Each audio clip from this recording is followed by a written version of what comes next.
Right, so I guess the next question really to you guys is, we know that there's a whole lot of assumptions made by the society about stay-at-home moms. So what would you say are the typical assumptions made against, obviously, because you both are stay-at-home moms, what would you say are the usual things people would say about you the moment they hear, oh, you're a stay-at-home moms?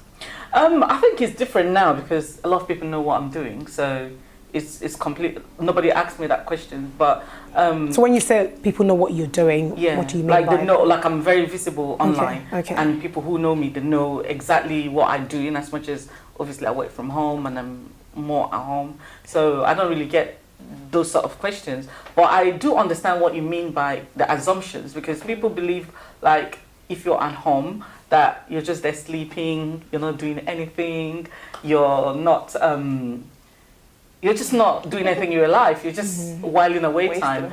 You understand what I mean? Oh, like, oh, after cleaning, what else do you do, kind of thing. But yeah. I think being a housewife is the hardest thing ever to do. It's like, it takes a lot of like mental strength to be at home, because to be able to motivate yourself is not easy.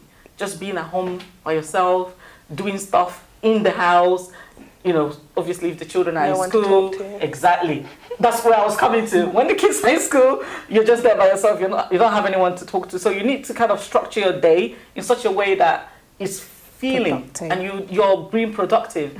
And unfortunately, in the society that we are, people expect a woman to do that anyway. So if you're doing that, it feels like, why are you complaining? Is that not your job anyway? Is that not what you're supposed to be doing anyway? So why do you have to take extra time to stay at home to do it? Do you understand what I mean? People are still going to work, coming back, they're still doing the house chore. So what are you actually doing at home?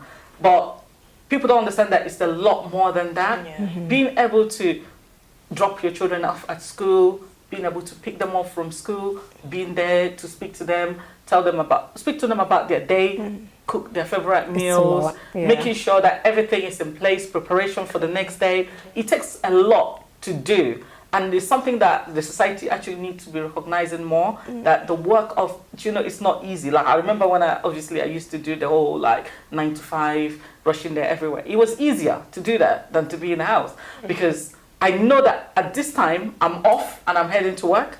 When I go to work, I know like the things I need to do. I just do those things. Then I come home. The child's already been in school. The child's been back. All I need to do, oh, are you okay? Yeah, it's a bit less, absolutely. And then, do you understand? You have less to do. And then you put the child to bed. You're gone to bed. It starts the cycle the next day. Do you know what? When I left my job and I decided to go the whole like stay-at-home road, I was like, you know what? I really rate people that are doing it. I'm telling honestly, you, it's a lot of work. I took it for granted. Yeah, it's a lot of work. I didn't actually realize how much work goes into it. Yeah. Thank you very much.